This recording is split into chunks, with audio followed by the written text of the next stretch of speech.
नमस्कार। मेरी हिंदी की कक्षा में आपका पुनः स्वागत है।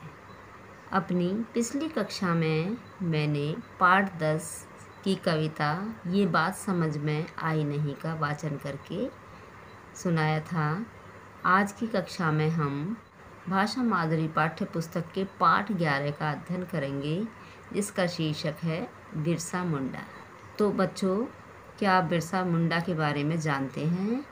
बिरसा मुंडा एक विद्रोही क्रांतिकारी थे और उन्होंने अंग्रेज़ों के खिलाफ विद्रोह किया।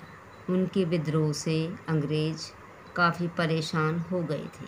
वे एक आदिवासी थे जो कि बिहार के दक्षिणी पहाड़ी इलाके में रहते थे। तो आइए अब हम पाठ को शुरू करते हैं। इतिहास बताता है कि हमारे देश में कई तरह के विद्रोह हुए हैं। बच्चों, विद्रोह का अर्थ बगावत होता है। जब अंग्रेज अपने कोई कानून बनाकर हमारे देश के लोगों पर थोपते थे या उन्हें बाध्य करते थे कि वे उन्हें माने, तब हमारे देश के लोगों ने समय समय पर काफ़ी विद्रोह किए हैं। सन 1857 का विद्रोह तो सभी को याद होगा। यह पहला स्वतंत्रता आंदोलन था जब मंगल पांडे ने अंग्रेज़ों को चुनौती दी। आज़ादी प्राप्त करने के लिए अनेक लोगों ने देश पर अपने प्राण न्यौछावर कर दिए। न्यौछावर का अर्थ होता है बलिदान करना। उन्हीं में से एक नाम है बिरसा मुंडा का। मुंडा आदिवासी बिहार के दक्षिणी पहाड़ी इलाके में रहते थे। उन्होंने अपने जंगल, जमीन और अपनी आज़ादी के लिए शासकों का घोर विरोध किया। उस समय किसका शासन था? हमारे देश पर अंग्रेज़ों का शासन था और वे हमारे यहाँ के लोगों पर और जनता पर बहुत अत्याचार करते थे। यह इतिहास के पन्नों में बिरसा विद्रोह के नाम से दर्ज है। वास्तव में बिरसा विद्रोह मुंडा विद्रोह के नाम से भी जाना जाता है। इस विद्रोह के कई कारण थे। एक, जमींदारों ने छल बल से मुंडाओं की ज़मीन हथिया ली। जमींदार कौन होते थे? जो कि पूरी भूमि पर दूसरे लोगों से मजदूरी कराते थे, उनको जमींदार कहते थे, जिस पर पिछली कई पीढ़ियों से मुंडा रहते थे और खेती बाड़ी करते आ रहे थे। जमींदारों द्वारा ज़मीन हथिया लिए जाने के कारण मुंडाओं का गुस्सा बढ़ता जा रहा था। मुंडाओं ने उसके विरुद्ध आंदोलन चलाया, जिसे सरदारी लड़ाई के नाम से जाना जाता है। यह आंदोलन रांची से शुरू होकर सिंहभूम जिले में फैल गया। एक वजह और थी आंदोलन शुरू होने की, जंगलों को सुरक्षित घोषित करना। अब तुम सोचोगे कि यह क्या है? दरअसल अंग्रेज़ों के आने से पहले यहाँ सामाजिक प्रथा के अनुसार वन और वन की उपजों पर, जो कि वन की उपज होती थी, लकड़ियाँ, गोंद या अन्य चीज़ें, तो उन पर लोगों का पूरा अधिकार था। लेकिन सूखी टहनियों, पत्तियों तथा गिरी हुई डालियों को एकत्र करने के अलावा कोई भी पेड़ों को हाथ नहीं लगाता था। आदिवासियों को अपनी ज़रूरत की सारी चीज़ें जंगल से ही मिल जाती थी। यही कारण था कि वे स्वयं भी वनों की रक्षा करते थे। लेकिन जब अंग्रेज़ों ने देखा कि भारत के वनों में कीमती लकड़ी का भंडार है, तो उन्होंने वहाँ रहने वाले आदिवासियों को बाहर निकालने के लिए कई तरह के नियम बना दिए। इनमें से एक नियम था कि सरकार किसी भी व्यक्ति की ज़मीन पर अपना कब्जा कर सकती है, अर्थात उसको उसके हाथ से या उसके अधिकार से छीन सकती है। इतना ही नहीं, बल्कि सुरक्षित जंगल में लोगों को बिना अधिकार घुसने या पशुओं को चराना मना था।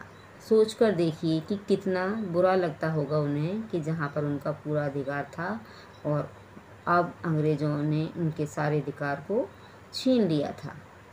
बिहार के दक्षिण पहाड़ी इलाके के वनों को अंग्रेजों ने सुरक्षित घोषित कर दिया और मुंडाओं से जंगल हथिया लिए अर्थात छीन लिए। मुंडाओं ने इसके विरुद्ध आंदोलन छेड़ दिया, लेकिन उसका उन्हें कोई लाभ नहीं मिला। इसी समय विरसा नाम के एक मुंडा सामने आए।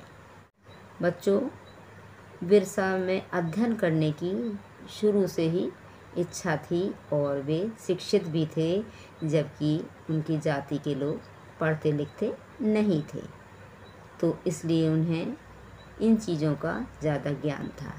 उन्होंने लोगों से कहा, हमें किसी भी कीमत पर अंग्रेज़ों का राज ख़त्म करना होगा, वरना हमारे हाथ से ज़मीन निकलती चली जाएगी। सभी ने विरसा की हाँ में हाँ मिलाई अर्थात विरसा से सहमत हो गए। बिहार के रांची जिले के दक्षिणी पहाड़ियों के बीच एक छोटा सा गांव बसा हुआ था। उस गांव का नाम था चलकद। बिरसा मुंडा इसी गांव के रहने वाले थे।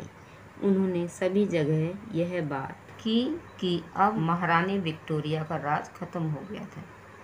बच्चों, उस समय हमारे देश पर इंग्लैंड की महारानी विक्टोरिया का शासन था, तो उन्होंने कहा कि अब महारानी विक्टोरिया का राज खत्म हो गया है और मुंडा राज शुरू हो गया है।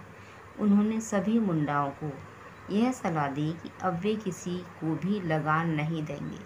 लगान एक प्रकार का टैक्स होता था जो कि ज़मीनों पर या उनकी उपज पर लगाया जाता था। उन्होंने सभी के साथ मिलकर अंग्रेज़ी हुक्म मानने का फैसला किया। इससे अंग्रेज़ी सरकार परेशान हो गई। अंग्रेज़ों ने 16 अगस्त 1895 1895 को बिरसा को गिरफ्तार करने के लिए सिपाही भेजा, लेकिन चलकद के लोगों ने उसे गांव की सीमा से बाहर धकेल दिया। 24 अगस्त 1895 1895 की रात की घटना है। बिरसा अपने घर में सो रहे थे। अंग्रेज़ों ने उन्हें उसी समय गिरफ्तार कर लिया। जब नवंबर 1897 में बिरसा जेल से छूटे तो उन्होंने अपनी गतिविधियां फिर से शुरू कर दी। गतिविधियां अर्थात क्रियाकलाप। वे जगह जगह सभाएं करते और लोगों को अंग्रेज़ों के विरुद्ध तैयार करते। वे महारानी विक्टोरिया का पुतला बनाकर उस पर तीरंदाजी का अभ्यास करते अर्थात तीर चलाया करते थे। मुंडा आदिवासी अंग्रेज़ों से लोहा लेने के लिए तैयार थे अर्थात उनका मुकाबला करने के लिए तैयार थे। मुंडाओं ने अपनी योजना का पहला चरण 25 दिसंबर 1898 को शुरू किया। उन्होंने ईसाई बने मुंडाओं को अंग्रेज़ों के खिलाफ खड़े होने के लिए तैयार किया। अंग्रेज़ों ने उस समय मुंडाओं को ईसाई धर्म में भी परिवर्तित कर दिया था। फिर खुंती, तमार, बासिया और रांची के थानों पर हमले किए। 3 फरवरी 1900 का दिन दुर्भाग्यपूर्ण रहा। सिंहभूम में बिरसा को गिरफ्तार कर रांची जेल भेज दिया गया। उन पर और उनके साथियों पर मुकदमा चलाया गया। 9 जून 1900 को जेल में ही हैजे से बिरसा की मृत्यु हो गई। उनके कुछ साथियों को मृत्युदंड अर्थात फांसी दी गई तो कुछ को काला पानी की सज़ा दी गई। बिरसा मुंडा को आज भी एक सच्चे क्रांतिकारी देशभक्त के रूप में याद किया जाता है। तो बच्चों, आपने बिरसा मुंडा पर आधारित पाठ को पढ़ा। इसे एक बार पुनः दोहराइए और अगली वीडियो में इस पाठ के सभी अभ्यास कार्य प्रश्नोत्तर आदि को समझकर पूरा करेंगे। धन्यवाद।